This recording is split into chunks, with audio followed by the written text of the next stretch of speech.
So we have F1 Manager 23. It's recently came to Xbox Game Pass.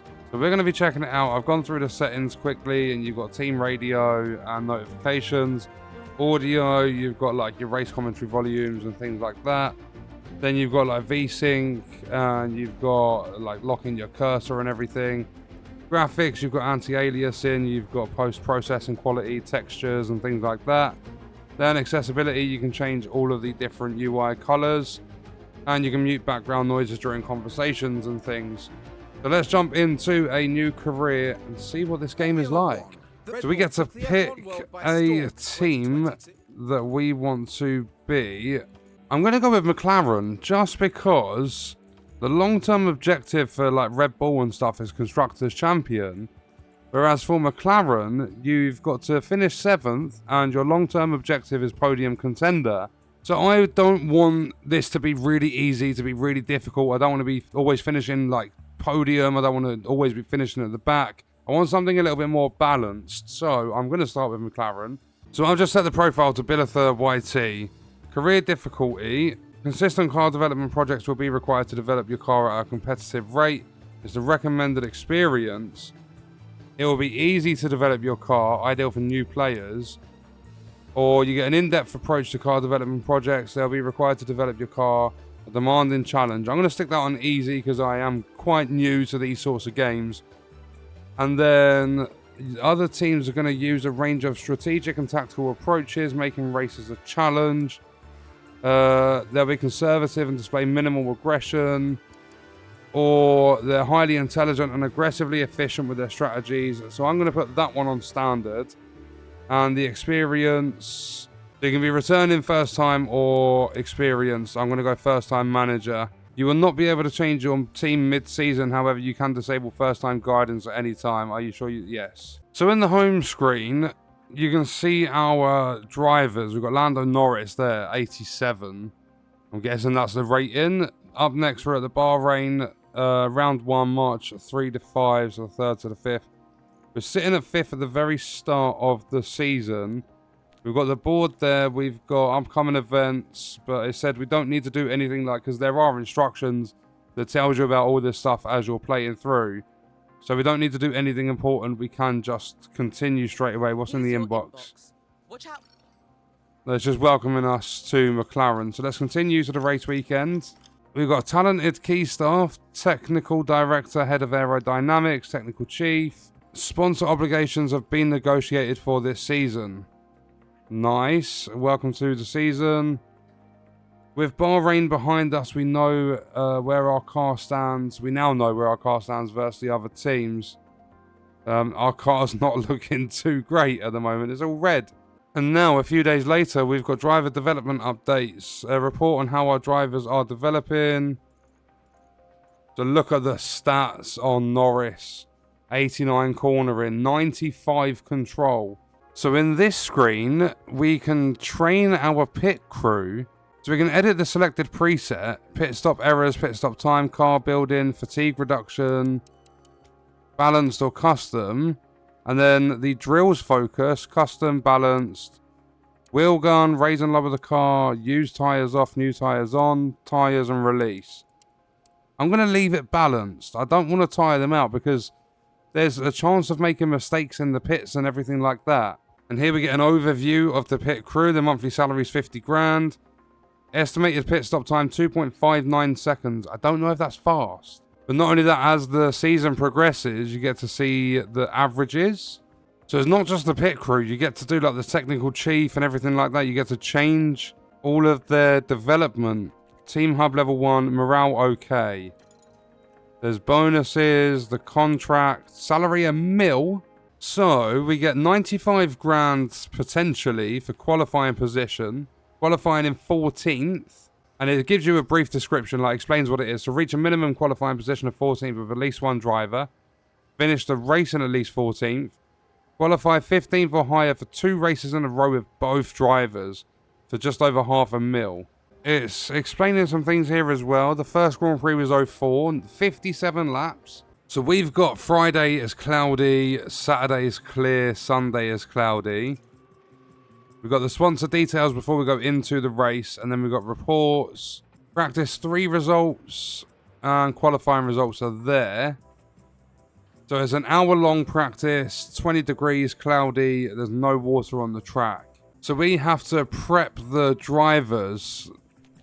Practice goals is to get acclimatized to the track, know about the car parts, and we can change the tyres, but I'm not going to. I'll leave them on hards, and we'll see how they go, because I would like them to be on softs, and we do have 8 sets of unused softs, and I'm pretty sure we get different tyres in the practice and qualifying and stuff as to what we do in the actual race. I'm not 100% sure though. Let's go to the first practice. So let the staff manage multiple sessions. We simulate to the qualifying. So Max Verstappen, 134.847.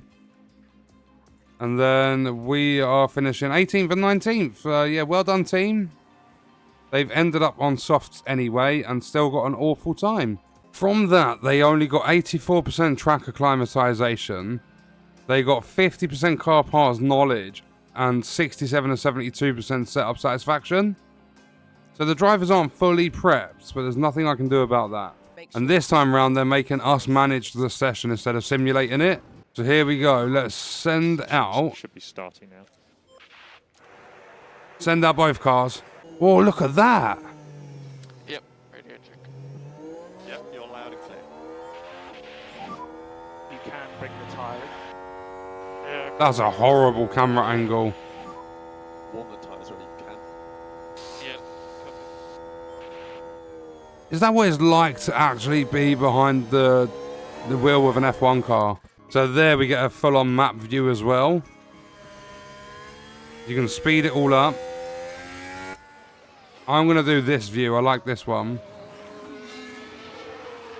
So we can take manual control. And we are no longer on our outlap. So there won't be any swaying to the sides. I want to hand control back over, but I don't think I can until the car's pitted. So I'm going to switch up to... We'll put on some brand new softs.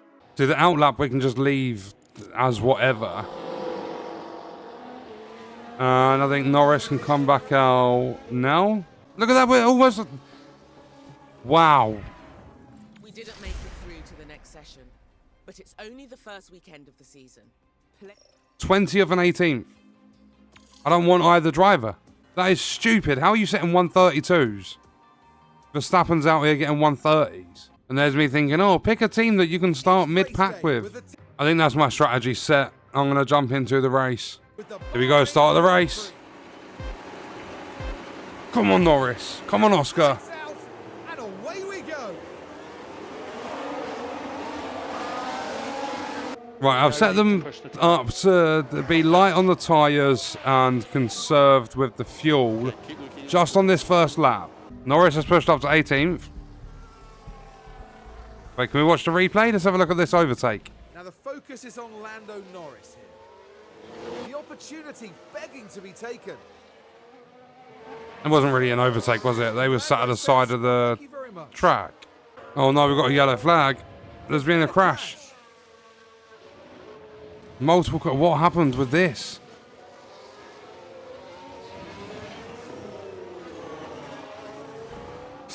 Oh... Yeah, you fucked up. Oscar's back in 20th. 2.745. I don't think it's going to be enough. I think we're too far back for anything. And Norris might do alright. I've just pushed everything out there for the final 6 laps. Verstappen got P1. We got P12 with Norris. Oscar got P20. Still currently racing. Yeah, Piastri, you had an absolute howler. It was awful. We came 3rd in the fastest pit stop. And look at that, main drivers. So Oscar finished 15th in practice, 20th in qualifying, 20th in race. And then, I mean, qualifying wasn't great from Norris, but they pulled it back to finish 12th, the same as practice. And it's nice to know that upon checking all the parts, everything passed for our cars. So that was a look at F1 Manager 23. I really, really enjoy this. It's like, I'm so inexperienced. There's a lot of improvement that could be done. Like, I guarantee if it was someone that was a bit more experienced playing, Oscar would not have finished at the back of the pack. But there's so much detail to this game. You've got your sponsors, you've got your car parts, you've got like team morale, you've got confidence behind the wheel, you've got your track acclimatization, like the list goes on. We've explained it all throughout the video. But I like how you can choose a different team. You don't have to be the best or the worst. They've got like middle of the pack sort of thing. That's why I chose McLaren. And you've got loads of events, like you can just see the amount of stuff at the bottom. You've got your drivers, your staff, scouting, racing, cars, circuits, calendar, inbox, so on and so forth. There's a lot to this. And I mean, if you're buying the game on a platform like Steam, you're going to be paying £45 for the base edition. So it's quite an expensive one. I personally wouldn't say it's worth that much. If I was to buy it, it'd be 30 quid I'd pay at the most. Because it's a really enjoyable experience, but I don't think it's quite £45 worth. And obviously that's just my opinion, but if you do have Game Pass, you've got a subscription or you have the ability to start a subscription, then I would definitely install this game as it's free with Game Pass, so you're just paying for your subscription and downloading the game with no extra cost. I think it's definitely worth a shot. I've enjoyed it, and that was a look at F1 Manager 23. And on that note, we are going to leave the video there. If you enjoyed it, leaving a like is appreciated. If you wish to support me further as a creator, there are links in the description. Let me know your thoughts about the video in the comments. And if you want to watch more, you can click the video on screen. All support on the channel is greatly appreciated, and I hope you enjoyed it. Thank you for watching.